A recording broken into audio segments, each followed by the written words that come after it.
Terceira rodada de perguntas. Quem pergunta agora é a Sami e o Glauber. Pessoal, 13 mil pessoas ao vivo. Dá o like aí, vamos bater 15 mil logo. Sâmia, 2 minutos e Glauber, 2 minutos. Você sabe que a gente está passando por uma verdadeira epidemia de feminicídios no Brasil, né? Os últimos dados indicam que são 4 mulheres vítimas de feminicídio por dia. Inclusive, houve manifestações muito fortes em várias cidades do país cobrando, exigindo medidas urgentes para enfrentar esse problema. Me chamou a atenção que nenhum dos 2 deputados com os quais nós estamos debatendo se pronunciou a respeito dessa onda de feminicídios. Se apresentam como supostos especialistas em segurança pública, estão muito preocupados, em tese, mas não se sensibilizam com a realidade de uma mulher que é arrastada num carro em plena marginal, de outra que foi queimada viva junto com seus 4 filhos dentro de casa. E o Brasil tem uma das melhores leis do mundo, vejam só vocês, para enfrentar a violência doméstica, que é a Lei Maria da Penha. Não existe lei semelhante a essa em nenhum outro lugar do mundo. E existe uma política importantíssima, que é a rede de proteção às mulheres vítimas de violência. Essa rede ela é fundamental para salvar a vida das mulheres, que, repito, aparentemente não é algo com o qual esses 2 aí se preocupam. Um porque dá risada, gargalhada, quando fala da história da própria ex-namorada.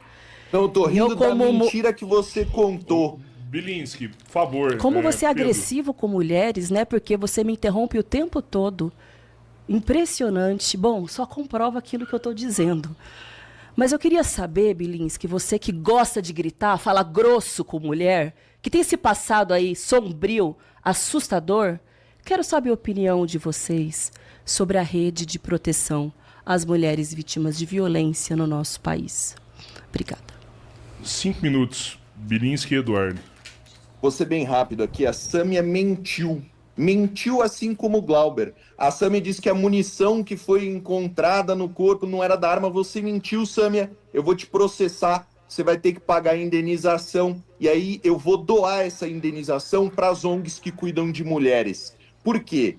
A única coisa que o mundo inteiro faz que tem solução para crime de feminicídio é encarceramento de criminoso, diferente do que vocês decidem.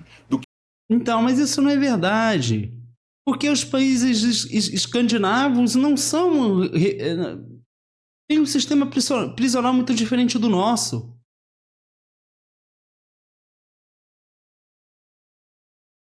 Parece que a Holanda também é diferente. Então, sabe, só isso faz cair por terra. E outra coisa, se repressão, colocar mais leis, ser mais repressivo, é algo que funcionasse, não teria gente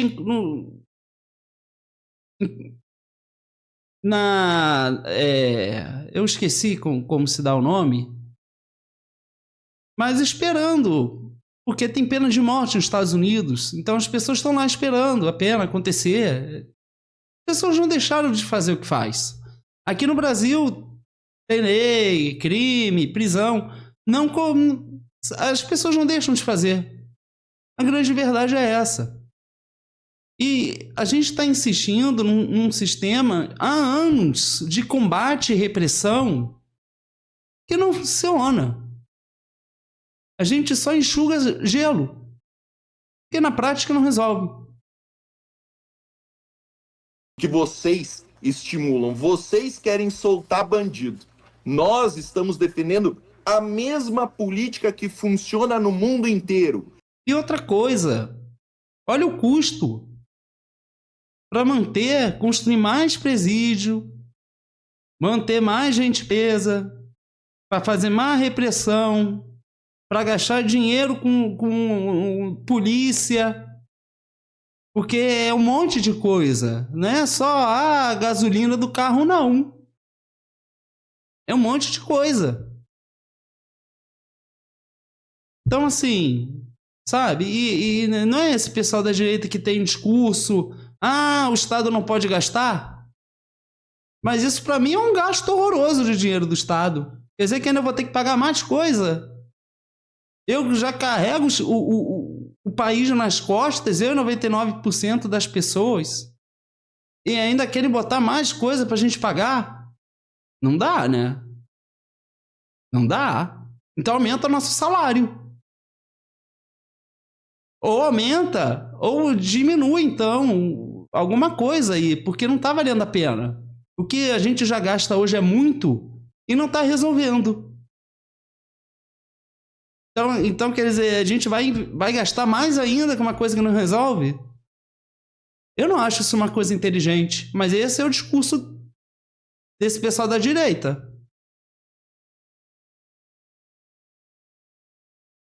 Ladrão tem que ficar na cadeia, tem que cumprir a pena de ponta a ponta. É a única coisa que tem capacidade de desestimular o delito. Então, deixo consignado aqui que o Glauber é covarde, não tem coragem de falar no podcast que eu matei a Priscila, e a Sâmia é burra e mentirosa ao dizer que a... Por que é só um adjetivo para ele e ela tem que ter dois?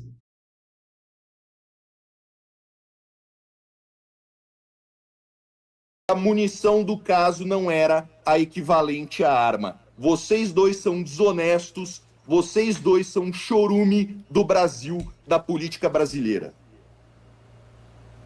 Eduardo. Eduardo, tá mutado. Eduardo. Das mulheres. Perdão, posso continuar? Pode. Tava mutado, fala de novo. Eu tenho 1 minuto ainda, né? Sim. Você tem 3 minutos e meio. Eu perguntaria aqui para as mulheres que estão nos assistindo, né, que porventura estejam sendo ameaçadas por ex-companheiros, ex-namorados, ex-maridos, ou qualquer homem que seja. Se essa pessoa invade a sua casa, você quer ter a rede de proteção ao feminicídio, que é a proposta da Sâmia, ou você quer ter a possibilidade de ter uma arma e efetivamente salvar a sua própria vida e talvez, eventualmente, até dos seus filhos que você tem em casa? Olha, mas...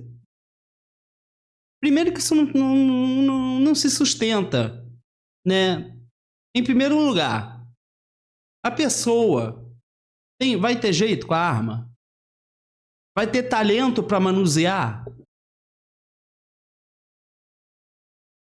Ela vai ter que ser obrigada a ter que comprar? Porque eu acho que as pessoas não estão pensando nisso. A pessoa pode não ter o dom para manusear um troço desses. E aí? Não vai ter resolvido nada ela ter isso. E outra coisa. O Eduardo está nos Estados Unidos. Você compra, né? Parece que você compra em qualquer lugar. Mas por que isso não impede de ter as coisas que tem nas escolas dos Estados Unidos? Porque todo mês tem um troço lá. Parece que é rotineiro. Volta e meia tem um desastre. E nada impede. No final, quem vai é a polícia, não é o cidadão que vai lá. Olha, tem uma pessoa aqui louca numa universidade. Não é o cidadão que está na esquina ali, que está do lado, que vai lá. É a polícia. Então, olha como não tem sentido.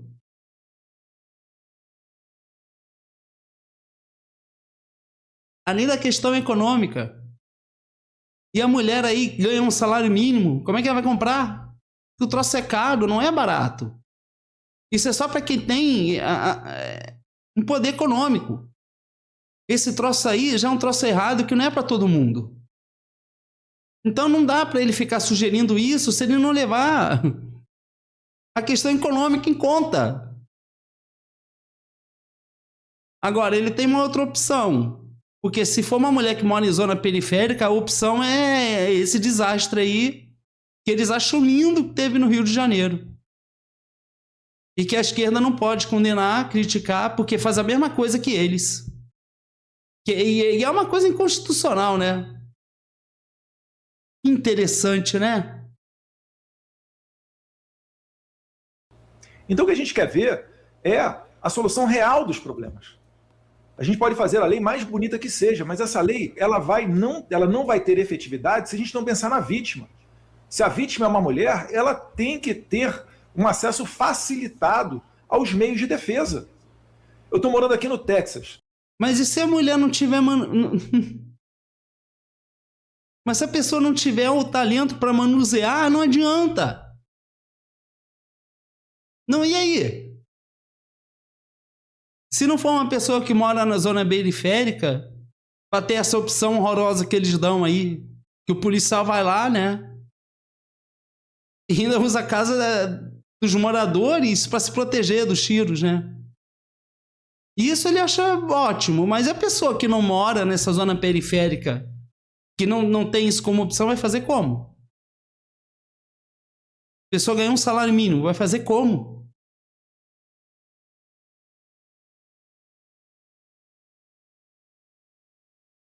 Sabe por que dificilmente ocorre um roubo de casa aqui no Texas? Porque quase 100% das casas aqui, ou a esmagadora maioria delas, tem uma arma de fogo.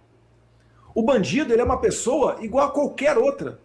Ele raciocina antes de cometer o seu delito. Ele avalia os riscos, igual o empreendedor, quando vai abrir uma lojinha de qualquer coisa que seja na esquina, ele pensa, pô, passa muita gente nessa esquina, se eu botar esse preço, eu vou atingir o público-alvo que passa por ali? Será que é melhor abrir no outro shopping? O bandido é a mesma coisa. É por isso que ele prefere o quê? Ele prefere idosos, ele prefere roubar mulheres, pessoas que são fisicamente, né, mais fáceis dele se apoderar. E a arma... Não necessariamente. Isso não é uma regra. Porque, veja, muitas vezes o cara tá andando e de repente encontra alguém ali que ele acha que vai se dar bem.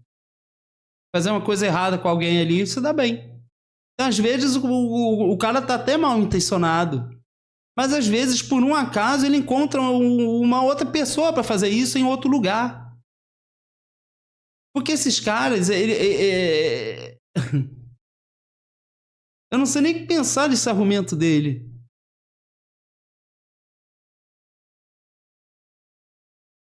Porque as pessoas não deixam de fazer. Já tem lei, tem polícia, tem tudo. As pessoas não deixam de fazer. Lá nos Estados Unidos tem pena de morte. As pessoas não deixam de fazer. Pode não ser todas, mas não deixam de fazer. A pessoa não se sente intimidada por isso. Equaliza isso. Então, quando você coloca adiante uma política onde você facilita aos seguidores da lei o acesso a armas... Mas como vai saber quem é seguidor da lei? Que coisa, isso é muito genérico. O seguidor da lei? Quem é o seguidor da lei?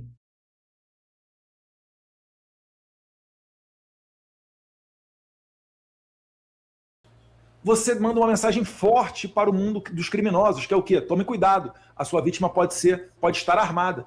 Isso faz com que eles mudem a conduta deles. Assim como o Estatuto de Desarmamento, aprovado em 2003, através, né, no meio do escândalo do Mensalão, né, foi pelo Lula que estava pagando os deputados, assim foi feito, mandou um recado para os bandidos ficarem mais confortáveis. O que vendiam para vocês naquela época? Olha, a gente vai reduzir o número de armas em circulação, isso vai piorar a vida do bandido, que não vai ter acesso a armas. Mentira! AK-47, M16, AR-15, .50, .30, tá tudo aí nos morros cariocas, no Nordeste do Brasil, até em Porto Alegre e São Paulo. Então vocês mentiram para o povo. Se fôssemos uma população madura... Mas ele tá falando do Lula, do PT, mas eles nem são do PT?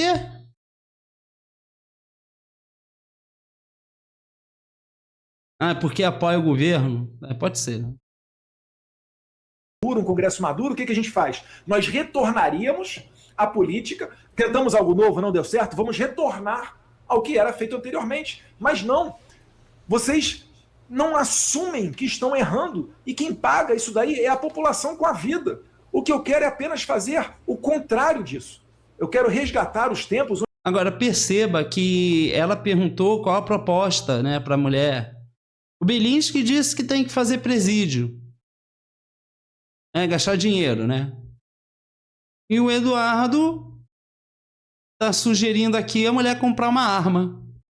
E agora ele tá falando umas outras coisas aqui que eu não sei o que é, porque não tem nada a ver aqui que o cidadão já saiu, né? E não tem mais proposta, é só presídio e porte de arma. Pronto, resolveu o problema. Onde os índices de homicídios do Brasil eram igual aos dos Estados Unidos nos anos 80, que já foi um dia. Hoje os Estados Unidos ficam na faixa de 4 ou 5 homicídios para cada grupo de 100 mil habitantes, e o Brasil está na casa do 20, depois do governo Bolsonaro. Porque antes esse número estava acima de 30. O governo Bolsonaro fez a maior queda da história deste país em número de homicídios. E depois eu vou continuar falando sobre isso, que é o tripé do crime violento que a gente tem no Brasil, que é embasado em tráfico de drogas, desarmamento e desencarceramento. Boa. Finalizou. Sobrou aí? tempo? Você tem 20 segundos aí, se quiser. Gary Becker, 1992, Nobel da Economia. Ele explica exatamente isso que o Eduardo trouxe, que é a economia do crime. O crime só para quando você desestimula a sua prática, ou seja, como já foi pesquisado no Brasil, pelo tempo que o indivíduo fica preso. Então, toda a teoria do PSOL de desencarceramento tem que ser feita ao contrário.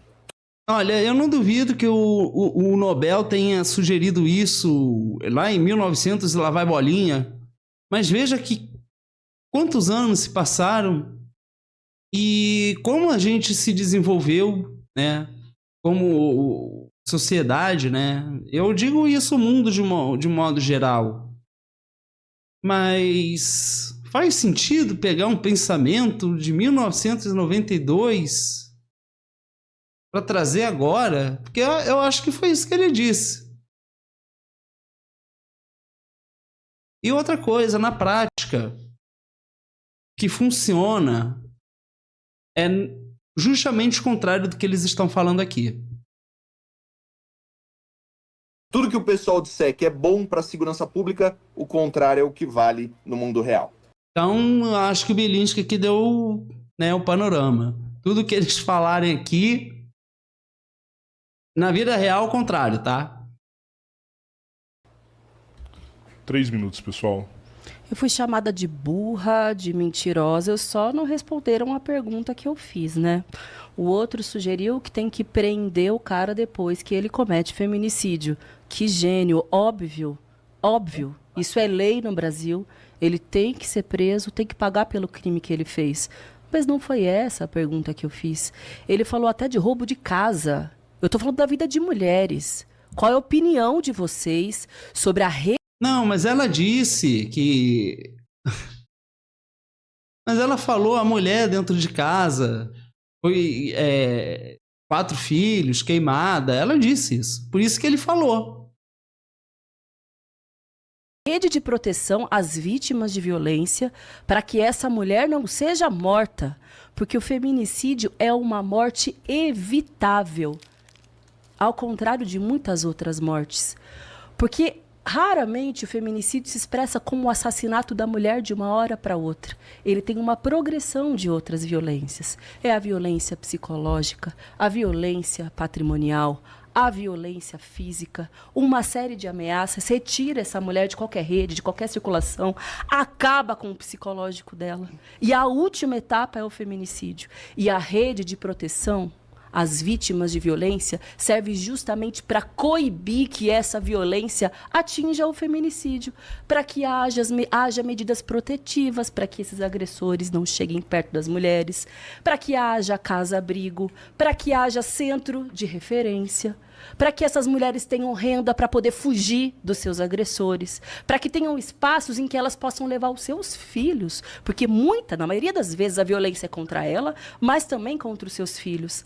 Sabe o que é muito triste? Que os caras que se dizem os grandes entendedores de segurança pública se esquecem de ter uma vírgula de formulação sobre mais da metade da população brasileira, que são as mulheres. E arma nenhuma salva a vida de mulher. Ao contrário, nesse último período que houve o aumento de circulação de armas na sociedade brasileira, houve também o aumento de feminicídios por arma de fogo. Aumentou em 45%.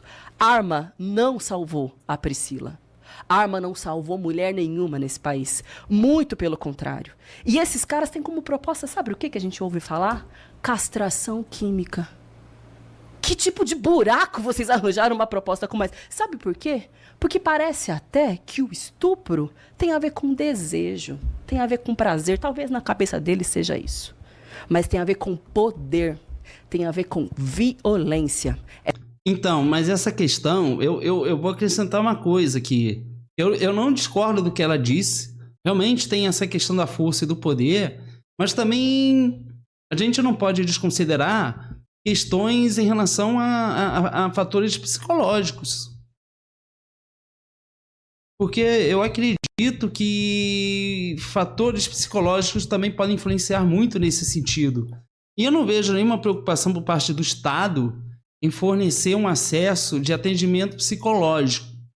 O que eu sei que tinha era o CAPS-AD, que oferecia suporte psicológico para as pessoas que eram dependentes, né, de substâncias. Eu realmente não sei se o CAPS-AD caberia para esse tipo de situação, atendimento psicológico que não seja somente atrelado a isso. Mas o CAPS-AD, por exemplo, é uma coisa assim que era muito boa e foi fechando. Então, eu não sei. Eu fico pensando que às vezes a proposta da direita é tirar de uma coisa boa e investir numa coisa que não dá certo, que não resolve. Mas o teor psicológico é muito importante. E veja que quando eu falo de questão psicológica, eu não estou falando somente porque às vezes pode ter sim um homem que criou alguma coisa em relação a uma figura feminina. Mas a gente não pode desconsiderar também os fatores econômicos. E como isso também pode mexer psicologicamente com as pessoas e desestabilizar elas. Eu acho que cada caso é um caso, e eu nunca gostei muito da ideia de generalizar. É claro que você tem as questões ideológicas e você tem a particularidade. Da mesma forma que eu não posso dizer que toda pessoa de direita seja conservadora, por exemplo. Mas existe um pensamento muito comum, que é comum desse grupo ideológico. Como, por exemplo, essa prática de repressão, né? Então, é muito importante que a gente leve em consideração também essas questões psicológicas.